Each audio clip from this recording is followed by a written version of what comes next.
Hey everyone, this is Jared from Nomadic Overland, and I'm here to shoot a video for you today that involves one of the questions I get asked the most by passersby in my truck, people online, Instagram, whatever it is, and that's how to fit these 315s on your truck and if they can do it or not. So I'm going to go over how I got them to fit on my truck and my recommendations for others and what they need to do if they want to fit tires this size or bigger on their 07 to 13 Silverado. Also, one other thing to note is we do have these sweet Nomadic Overland hats in. We have them in the olive green, a gray that goes with everything, as well as a tan. So if you're out in the desert, gets dusty, you're not going to notice. Comment below. I don't have a store set up right now for them. We'll get that soon, but comment or otherwise hit me up if you want one, and we'll get one shipped out. You know, handmade, custom leather patch hats, super nice, Richardson base. But yeah, let's get into the video, and hopefully this helps answer some questions for you guys of what tires you can fit under your Silverado. Thanks, and also one other note, you know, please subscribe to these videos or this channel if you want to see more. It really helps us out. You know, feel free to like the video, as well as just comment on what we can do to improve and get you guys to watch some more videos on here and what's helpful for you. Thanks a lot, and here we go.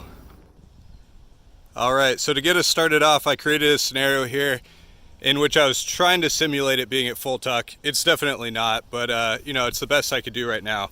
So basically, we have the front passenger side tire tucked up here, not at full lock, but you know, at a reasonable turn that you would see off-roading.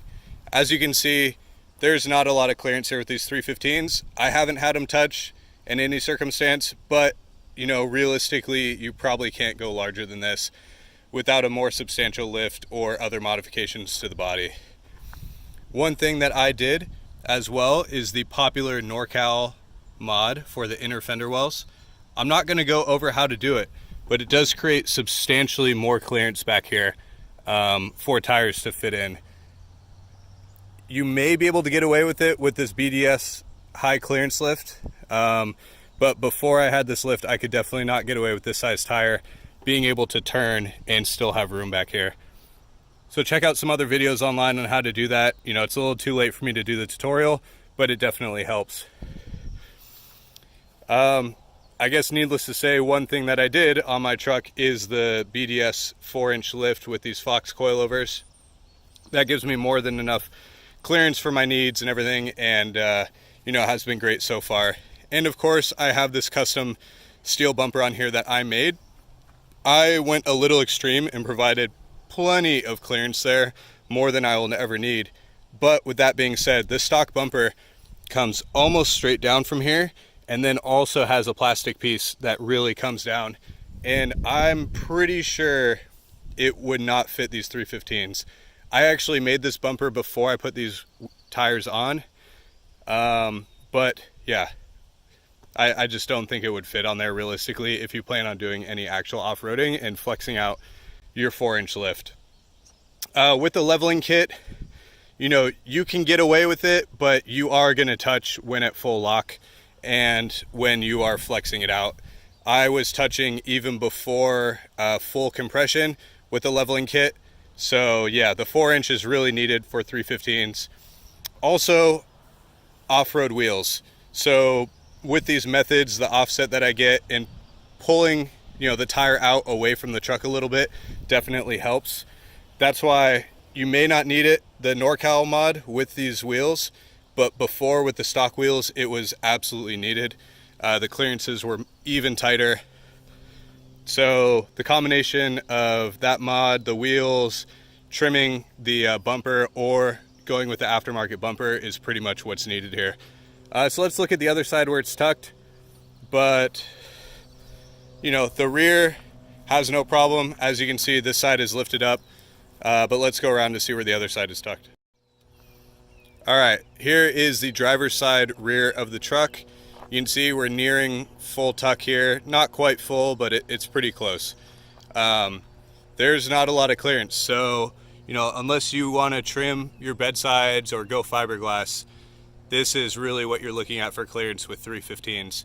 We have about an inch, actually a little less. So if we look deep in here, we can see that that inner bedside part is getting pretty close. I actually have been meaning to fold those back and re-primer and redo everything. Hasn't happened yet, but you know, if I ever run into a problem with it touching, I'll probably hammer them out of the way. So no real modification needed on the rear. I do have 4-inch leaf springs on here as well, and of course the shocks that I've covered in other videos.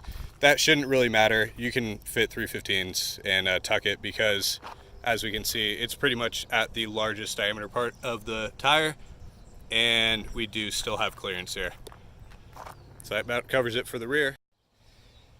And just for reference, here's the other side. Of course, it's not tucked. It's a little bit more extended right now. But there's plenty of clearance with the 315 when it's extended like this. So I did trim away the plastic pieces in here. Well, actually, I did a combination of trimming, which you can see right here. And then I did try to keep some of it to actually, in this case, I've folded it up to go inside the bumper right here. I may just trim that away eventually, but I wanted to maintain as much water protection as possible in here. So it's just folded up. But in this state, you can see there's plenty of clearance here for that 315. It's really the full tuck and full lock that you have to worry about. All right, so with all the details I've gone through and all that I've said, you know, in summary, you should be fine running a 315, which is, I should clarify, essentially a 34.5-inch tire. You could also run a 35. This is just what I happen to go to. And, you know, that little 1/2 inch, you should be fine based on the clearances I showed you. But as long as you're willing to, you know, trim maybe that front bumper, maybe do the NorCal mod on there, you know, of course, get a 4-inch lift ideally and get that 315. For most of you guys that are just looking to do like a 2.5-inch leveling kit, you can definitely go with a 295 or 285 tire on there, and you should have the clearance, especially if you do that NorCal mod. But I'm pretty sure the front bumper will clear with that. So yeah, go for it, have fun, throw some bigger tires on there, you know, get that truck looking nice, and go off-road, you know. But if you're really gonna flex it out, make sure you have that clearance, check it full lock and with it tucked up, because that's where you start running into rubbing. Best of luck. Hopefully this helped answer questions for any of you. You know, feel free to ask any other questions in the comments, what you want answers for, whatever it is. Also, like I mentioned before, please subscribe, you know, like the video, comment, tell me what you want to do or what you want to see on here, and I'll accommodate as best I can. Thanks for watching. Thanks for checking out the channel, guys, and have an awesome weekend. Get out and find some off-roading to do.